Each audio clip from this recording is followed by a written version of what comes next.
Here's something critical I've learned, and what so many leaders fail to realize. Everyone is watching. Based on how you show up, your presence, your posture, your patterns, they're forming impressions about you as a leader. Not just when you're in the spotlight, not just when it's your turn to speak, but in the quiet, everyday moments, the hallway conversations, the tension-filled meetings, the way you handle pressure when no one's clapping for you. And whether you know it or not, you're always showing up as a leader. This is the Live, Lead, Last podcast.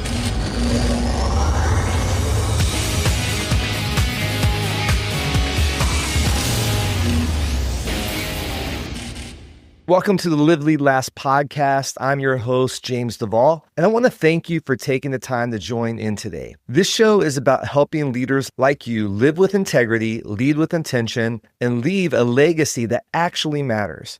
Now, I want to invite you to check out a free resource I've created called the 5-Day Leadership Reset. These are 5 powerful tools that will not only affect your leadership, but that you can also use to invest in the people you lead. You can start the 5-Day Leadership Reset by going to liveleadlast.com/reset. Today, we're digging into something that is incredibly important to pay attention to: how you show up as a leader, even when no one's asking you to.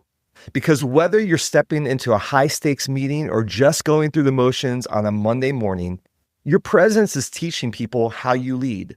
And here's the reality.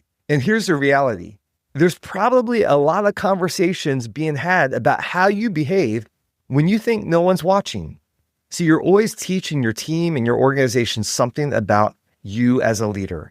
The question is, what are you teaching them? One of the most powerful leadership truths I've come across is it's our tendencies, not our intentions, that shape our leadership. See, we all have certain patterns we fall back on. They show up when pressure hits, when you're tired, when the stakes are high. These are your leadership tendencies, and they're incredibly revealing. Maybe you're a driver, someone who pushes hard towards results, but often forgets the emotional wake you leave behind. Or maybe you're the peacekeeper, the one who avoids conflict to keep harmony, even if it costs clarity. Some of us are rescuers. We step in to solve problems for others, but end up creating dependency. These patterns aren't accidental. They're actually ingrained. And when you're unaware of them, they become your default. But make no mistake, you are showing up as something. The question is whether it's intentional or just instinctive. One of the strangest things about leadership is that the higher you rise, the fewer people there are that are invested in your growth. When you're early in your career, everyone's got advice. You've got mentors, coaches, feedback loops. But as your title gets longer and your influence gets wider, the feedback pipeline gets quieter. People just assume you figured it out. And if you're not careful, you'll start assuming that too. See, this was me.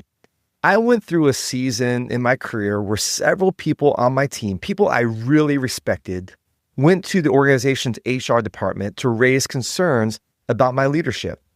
The way they described me was horrifying: dominant, heavy-handed, critical, distant.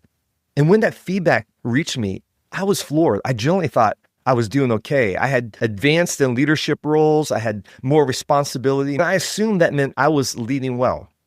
But I learned the hard way. People don't follow your intentions.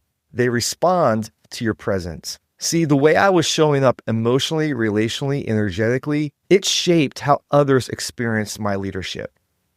Leadership isn't just about results. It's actually about relational impact. And when you stop developing, you don't just risk stagnation. You actually risk doing harm. That's why the best leaders I know never stop learning. They hire coaches. They create feedback loops. They invite challenge, not because they're behind, but because they understand the cost of staying the same. So I want to zoom in on a framework that has shaped how I lead myself. If you've been around, you've probably heard me talk about it before. It's called Know Yourself to Lead Yourself. And here's the flow. We all have tendencies that create patterns of action that have consequences and create reality. See, every leader has tendencies. They're internal responses, often unconscious, that drive how you show up, especially under pressure. Those tendencies form patterns, and those patterns lead to actions. Actions create consequences, and over time, those consequences become your leadership reality. And here's the punchline. You may not be aware of the pattern, but you are absolutely responsible for the reality it creates. Let me say that again. You may not be aware of your tendencies or the patterns that you're creating, but you're absolutely responsible for the reality that is being created by your behavior. Let me give you a few examples of how this works. You may have the tendency to take control when things feel uncertain. This is often driven by an internal belief that sounds like, if I don't stay in control, things will fall apart. So what's the trigger? It might be a meeting that drifts off track, or when someone misses a detail. The pattern then is you step in hard. The action, you interrupt, override, take over, and then the consequence is people disengage. This creates a reality where your team stops bringing their best ideas because they feel like they don't matter anyways. Maybe your tendency is opposite of that. You avoid tension to protect the relationship. So the internal belief for you is maybe something like, if I confront this, I'll damage trust. It's better just to let it slide. So some of the triggers might be someone underperforms or crosses a line, but the conversation feels uncomfortable. The pattern is you delay. You don't take action, you say nothing. The consequence is then misalignment grows. And the reality is your team sees you as unclear and maybe even unwilling to lead. Let me give you one more. Maybe you have a tendency of needing to prove your value through performance. The internal belief may be something like, I'm only valuable if I'm impressive, or I can't afford to look weak. The trigger, maybe it's a high stakes meeting or you receive critical feedback. The pattern is you want to polish things. You want to make them look good. So the action is you stay guarded, and the consequence is you look competent, but distant. The reality for your team is they respect your skills, but maybe they question your authenticity. These are all different tendencies, different triggers, but the same truth. Unexamined tendencies lead to unintended realities. And if you don't name what's driving you, you'll keep leading on autopilot, accidental instead of intentional. So if this is so important, why don't more leaders do the work to address their tendencies? Well, let me name 5 excuses I see all the time, because the reality is I believe some of them myself. One excuse is I've already earned my seat at the table. You got the role, the respect, the results. You assume that means that you're leading well, but influence is not the same as impact. Another excuse could be, I don't have the time. But the truth is, you can't afford not to make the time because you're already paying for development one way or another. You either pay intentionally through reflection and growth or reactively through dysfunction and broken trust. A third excuse might be, I already know this stuff. But here's the truth. Information doesn't equal transformation. You don't grow because you read it or experienced it. You grow because you practiced it under pressure. How about this one? I don't want to face what I find. Sometimes we avoid growth, not because we're lazy, but because we're afraid to look in the mirror, afraid of seeing the wake we've created.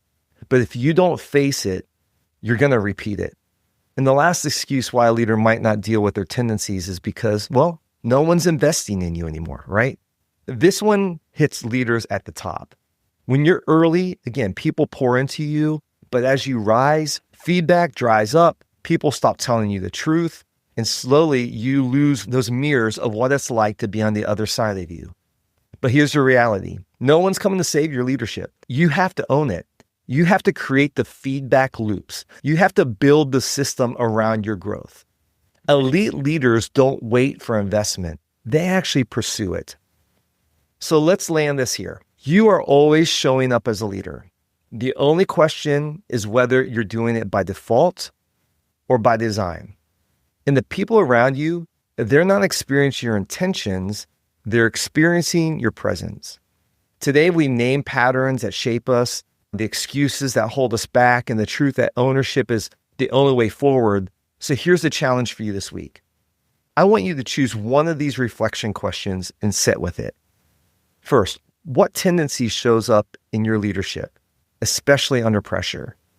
2, what reality is that tendency creating for the people around you? 3, What excuse have you used to avoid the hard work to change? Or 4, what's one decision that you can make this week to grow intentionally, not reactively? And if you're feeling bold, ask someone close to you, hey, what's it like to be on the other side of me? No defense, no explanation, just listen. My wife likes to say, don't jade. Don't justify, argue, defend, or explain. Just listen. Because leadership isn't about perfection, it's about presence. It's about ownership, and it's about choosing to show up in ways worth following, even when no one's asking, and especially then. Thanks for joining me today on the Live Lead Last podcast. If this episode sparks something in you, share it with someone who's leading alongside you, or maybe someone who's leading you. And if you're ready to take a next step in your own leadership journey, I'd love to talk. I set aside time each week for conversations with leaders like you who want to grow with intention and build a legacy that lasts. You can schedule a call with me directly at liveleadlast.com. I'd love to hear your story, learn about your leadership challenges, and see how I can help you move forward. And if we're not connected on Instagram or LinkedIn, I'd love to invite you to connect with me at The James Duvall. And as always, keep living with integrity, leading with intention, and building a legacy that lasts.